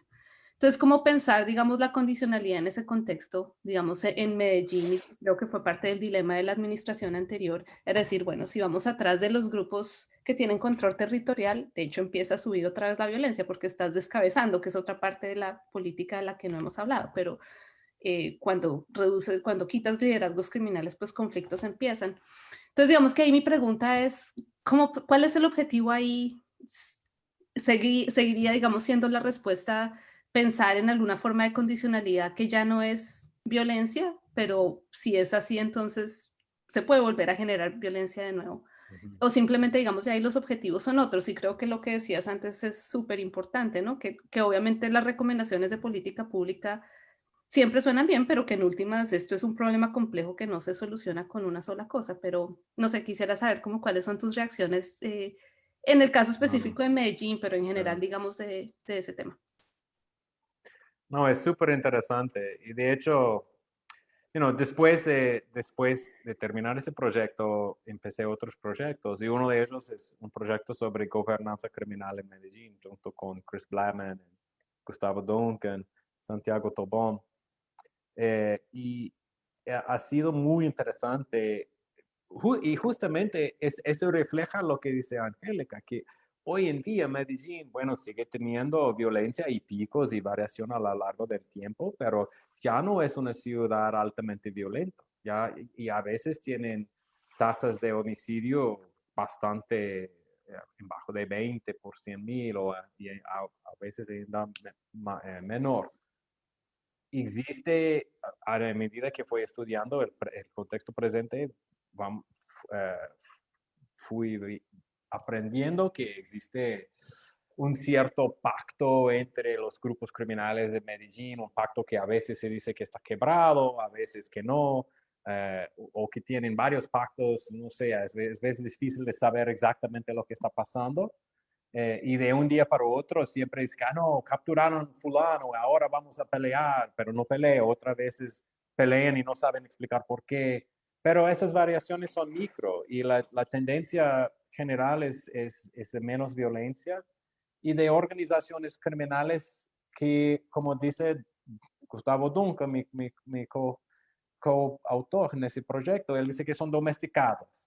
El crimen organizado en Medellín ha sido domesticado en su visión. Bueno, no sé si es sí o no, pero el hecho es de que reducir la violencia sí es importante, podemos seguir reduciendo la violencia, pero a algún momento llegamos a ese punto que dice Angélica. El problema es que tienen control territorial. El problema más claro hoy en día es que la gente vive bajo la gobernanza criminal. Vamos a aplicar la condicionalidad a ese problema. Yo diría que es distinto. Es un poco difícil pensar exactamente cómo uno haría eso. Como usted diría, llegar allá a un combo de un barrio y decirle que tienes que dejar de gobernar el pueblo o si no te voy a meter todos en la cárcel. Eso yo veo como difícil por varios motivos. Muchas cosas que hacen parte de la gobernanza criminal no constituye crimen. Resolver conflictos de los vecinos no es un crimen. El hecho de que bueno, si usas la fuerza de alarma, sí, pero ese es velado. No, nadie llega a decir que, y muchas veces los vecinos procuran a los muchachos para resolver los problemas. Pues a veces los hacen como un servicio casi público. No quieren ni hacer ese papel, pero la gente del barrio lo ven como autoridad. La gobernanza criminal es un problema muy complicado y cada vez más estoy como maravillado de cómo tan complejo es. En parte de nuestro estudio hicimos un experimento junto a la prefectura para aumentar la presencia del Estado en esos barrios de forma no represiva, sin la policía, apenas con servicios sociales y todo.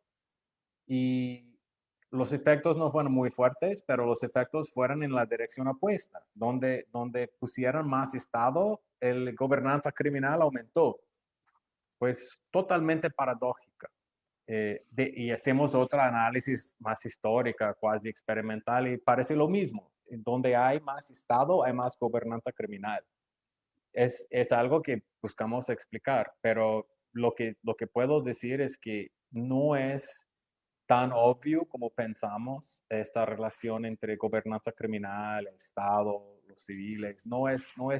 Es más compleja y es muy fácil hacer algo que surta el efecto contrario.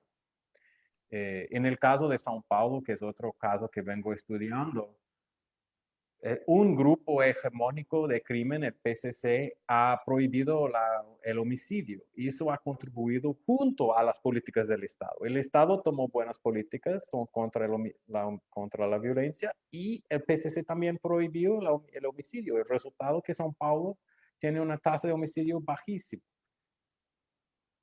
Ahora, si tú intentas quitarle al PCC de su papel de gobernanza criminal, arriesgas esta tasa de homicidio baja.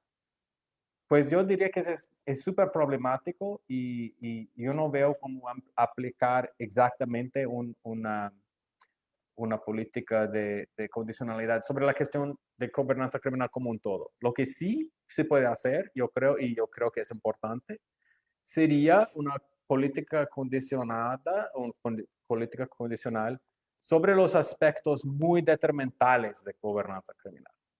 O sea, no, es difícil llegar a los muchachos y decirles que no pueden hacer nada en el barrio de resolver conflictos de vecinos porque es su papel. Pero sí se puede decir, no puedes cobrar vacuna. O no puedes cobrar vacuna a los más pobres. O no puedes echar gente de ese barrio. O no puedes hacer X o Y, las cosas que más grave detectas dentro del contexto de gobernanza criminal. No puedes matar a violadores de la ley. No puedes identificar las prácticas de gobernanza criminal que son más problemáticas y condicionar la represión en esas cosas. Eso sí se puede hacer. Inclusive se puede hacer una política contra la extorsión si uno cree que ese es el peor mal, ¿no? Si uno cree que el mal peor es la extorsión o involucramiento en elecciones u otros males que uno puede identificar. Pero intentar quitar la gobernanza criminal de una vez con esa política de represión, yo creo que no va a funcionar porque es muy entrenado y la relación entre él y el gobierno estatal, yo creo que todavía no entendemos bien. Y por eso fue mi experiencia con este experimento que dio como totalmente errado. Gracias, Ben. Si les parecen los minutos que quedan, les voy a hacer las 4 o 5 preguntas que escogí de todas las que mandaron y una reflexión final. Solamente metiendo la cucharada en esa última discusión que plantea Angélica, también siento que es que nos estamos igual aquí chocando con el tema de un marco prohibicionista que de todas maneras, pues mientras estemos frente a unos mercados ilegales y las otras políticas no hayan reducido la oferta, pues acá sigue un motor que alimenta esa gobernanza criminal, ¿no? Y pues esta condicionalidad es en ese marco prohibicionista. Pues varias preguntas mandaron, yo se las voy a hacer, a ver cuál de esas logramos. La primera es, ¿qué recomendación darían a quienes ven la condicionalidad como una aceptación de los grupos criminales? La segunda pregunta es si la condicionalidad en la represión también funcionaría para estructuras criminales que operan desde la cárcel. Ya se meten por otro lado. Bueno, esta tal vez se elaboró con la pregunta de Daniel, entonces la voy a quitar, pero la última es si se podría elaborar un poco más en el tema del lobby violento y si incluir candidatos a cargos de elección popular, que es una narcobancada, dicen acá, también se podría incluir como un lobby violento o lo pondría en otra categoría. Esas son como las tres. Puedo revisar para ver si entendí. La primera es, ¿qué consejo para los que creen que la condicionalidad es como pactar con la... ¿Cómo era la primera pregunta? Sí, como una aceptación de la criminalidad, sí es. Okay. Esa lectura. Y la segunda es condicionalidad para los que ya están presos. Las estructuras criminales que operan desde la cárcel, ¿no? Sí. Ok. Y luego lo del lobby violento. Sí, perfecto. Ok. Bueno, para los que creen que la condicionalidad es una aceptación, ha sido un gran problema. De hecho, siempre que se surge una política condicional, dicen que dar la vista gorda, darle la vista gorda, es un compacto con el tráfico de drogas, no sé qué. Yo diría que unas cosas. Primero, el Estado no es un pacto Nadie pide que el tráfico sienta en la mesa y firmar nada, es apenas a presentarle las reglas del juego. Y el Estado, no existe carteles en la prohibición de drogas, no existen DTOs, organizaciones de tráfico de drogas, sin que el Estado primero llega y dictar la primera regla del juego, que son ilegales las drogas. Aquí son un mercado billonario y yo, Estado, declaro que es ilegal. Entonces, solo pueden entrar en este mercado billonario una empresa que está dispuesta a enfrentar la ley. Y hay siempre empresas dispuestas a enfrentar la ley. Pues la mera existencia de esos grupos fue el Estado que los crió. Y el Estado que determina sus comportamientos a partir de los estatutos y de la forma de la represión que el Estado direcciona contra estas actividades económicas. Pues la condicionalidad es apenas un sabor entre todos esos tipos de prohibicionismo y todos esos tipos de represión a la droga. Es un sabor entre otros. Y no es más, entonces yo no veo como la condicionalidad es más una aceptación de los cárteles que la propia prohibición, porque al prohibir las drogas está sin querer criando los cárteles, está creando el espacio para un grupo ilegal entrar en un mercado billonario. Supongo siempre que hay demanda por drogas, lo que siempre hay. Pues para mí, esa cosa de aceptación eh, es poner demasiado culpa sobre una política, una manera de tratar de los cárteles, cuando todas las políticas del Estado afectan y impulsionan y dan incentivos a los cárteles de alguna forma o no.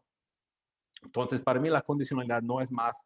Sin embargo, yo reconozco, y el propio Thomas Schelling habló de eso, en la medida que él hablaba de crimen organizado y la necesidad de escoger cuáles males quieres hacer como blanco, ¿no? Si quieres acabar con la prostitución o si quieres acabar con las enfermedades asociadas a la prostitución. No lo puedes hacer las dos cosas. Si uno declara la guerra contra la prostitución, va a ser ilegal y luego va a haber más problemas de salud pública. Entonces, él mismo identificó ese problema de que uno tiene que elegir y hacer un cierto reconocimiento, él llamaba de reconocimiento diplomático del enemigo.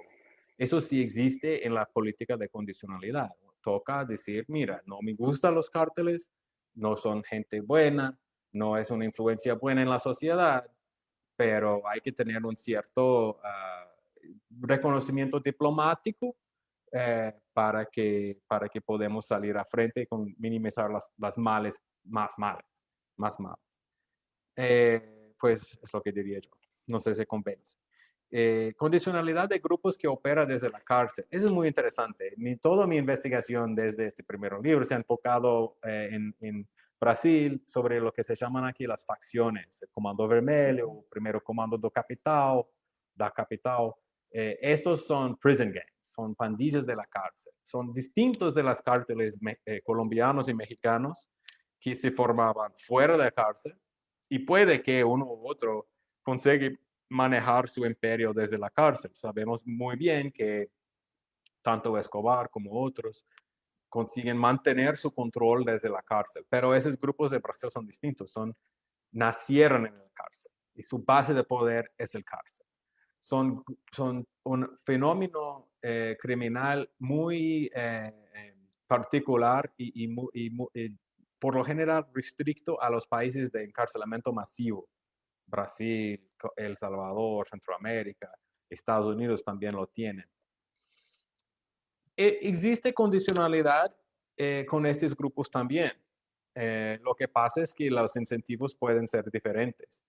Pero, por ejemplo, aquí han funcionado de forma, y enfrentan los mismos problemas, pero lo que se puede hacer, por ejemplo, y lo que han hecho en algunos estados brasileños, el jefe está preso, el jefe uno manda para el sistema federal, que es más duro que el sistema estadual.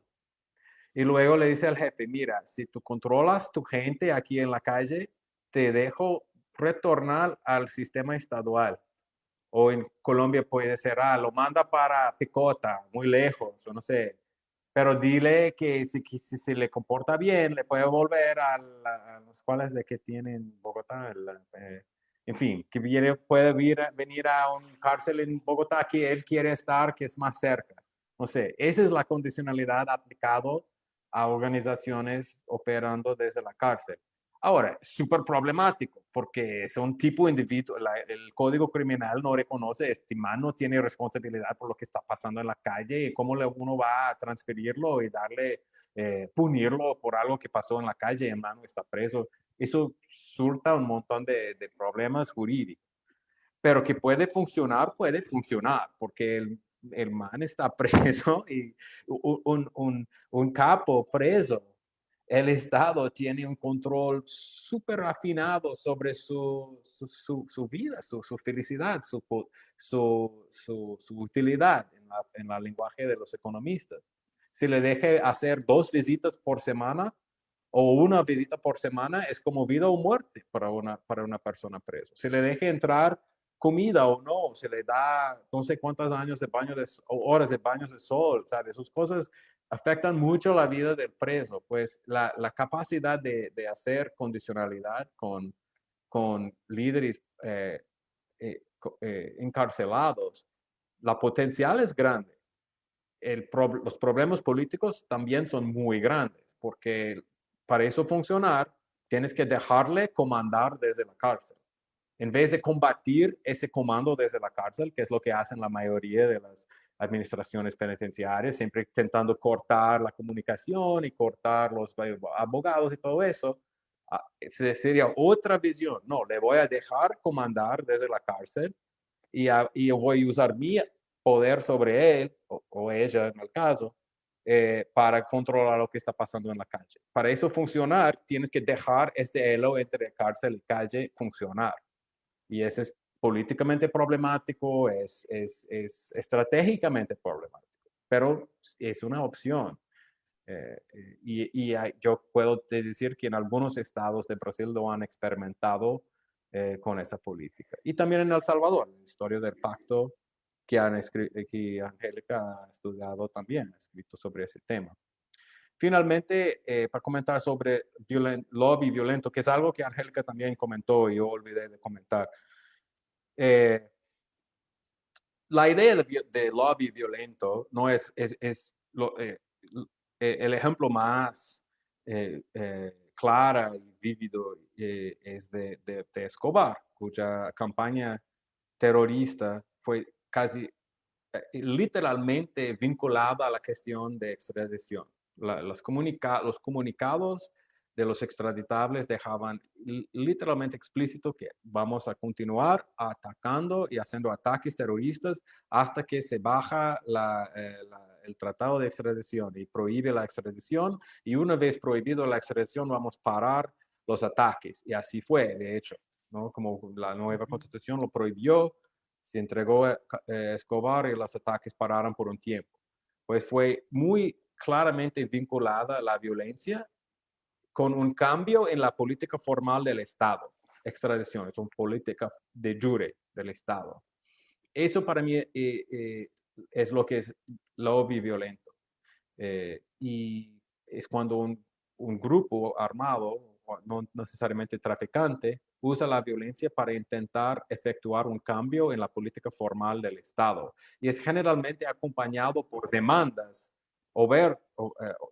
demandas abiertas, como que indica que la violencia está vinculada a esa política, porque si no, no funciona la presión. La verdad, el lobby violento es un poco como la condicionalidad a la revés, hacia el Estado, ¿no? Yo estoy poniendo el Estado, los líderes políticos, con carrobombos o que sea, hasta que cambian su política al que lo que quiero yo.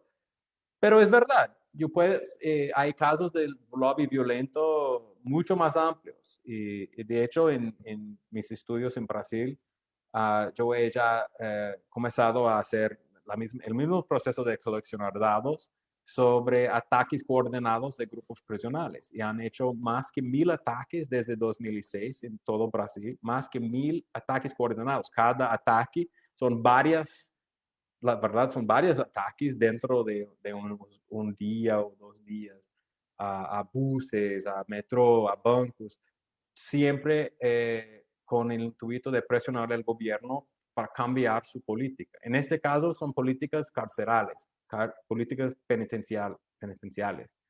Son cosas muy específicas, como quiero que transfiere fulano, o quiero que el director de tal penitenciaria salga, pero no deja de ser un lobby violento. Y pues hay grupos que, pues la meta de este tipo de lobby violento es más allá de que meramente tráfico de drogas, meramente la, la extradición. Ahora, si él ejerce en el gobierno, es una forma de lobby violento, no sé, la verdad, en la medida que los grupos armados, los grupos criminales consiguen penetrar el Estado mismo, no necesitan el lobby violento, porque ya tienen su influencia, su poder sobre su influencia sobre la política formal a través de sus aliados políticos. De hecho, Escobar solo se empezó en ese camino de lobby violento cuando fue echado del Congreso, cuando fue echado de la vida pública. Así que él veía que no tenía más camino de llegar al poder político a través de la política normal, es que empezó por el camino del lobby violento. Pues no sé, no digo que es bueno que los grupos criminales elejen gente al gobierno, pero yo creo que en la medida que sí tienen influencia política no violento, ya no necesitan tanto el lobby violento, ¿no? Los de Cali no usaban el lobby violento, usaban el soborno normal, compraran Samper y todo eso, pues no necesitaban usar la violencia para conseguir sus metas políticas. Vale, Ben, muchas gracias. Ya estamos pasados de tiempo, hemos dicho que hasta las 7 y siempre se nos va más el tiempo, pues porque hay mucho tema. No sé si quiere Daniel o Angélica decir algunas palabras para cerrar y luego pues nos despedimos de esta sesión. Angélica, dale. No, pues de nuevo, pues agradecerles la invitación para estar acá, un placer, un lujo verlos, muy interesante escucharlos a todos y me parece una maravilla que el libro de Ben, por lo que veo, va a estar en acceso abierto por un tiempo, que me parece una maravilla. Hasta el 20 de diciembre. Pues a todos los que no lo han leído, pues una gran recomendación a que lo lean y bueno, pues a mí me emociona ver que podemos hablar de estos temas más y más y cada mes entre más hablamos como que creo que avanzamos un poquito más. Entonces, gracias a Ben y felicitaciones de nuevo. Muchas gracias. Yo también reitero el agradecimiento a María Alejandra, Catalina, por la invitación a comentar y a discutir el libro de Ben. Felicitaciones, Ben. Yo creo que para los Andes es un gusto, para el CC tener tu libro, poder tener tu libro traducido y que se sume a la colección que lleva construyendo el CC de libros sobre violencia, narcotráfico y todos los temas relacionados con seguridad y drogas. Entonces, gracias y fue un gusto participar en los comentarios. Vale, pues muchísimas gracias, Angélica, Daniel y por supuesto Ben por aceptar que el CCT publicara en español tu libro y invitar a todos los asistentes al curso y a quienes nos oyen a leerlo antes del 20 de diciembre y luego, por supuesto, a comprarlo y O tenerlo en su después, biblioteca. para comprándolo, no hay problema. Exacto, después. Si tienen tiempo ahorita y si no después, para que lo compren en sus bibliotecas para cursos y demás, es muy importante. Ben, muchísimas gracias. Muchas gracias a todos. Que estén Buenas bien. noches. Gracias. Vale, hasta luego. Gracias. Chao, chao. Chao. Chao, que estén bien.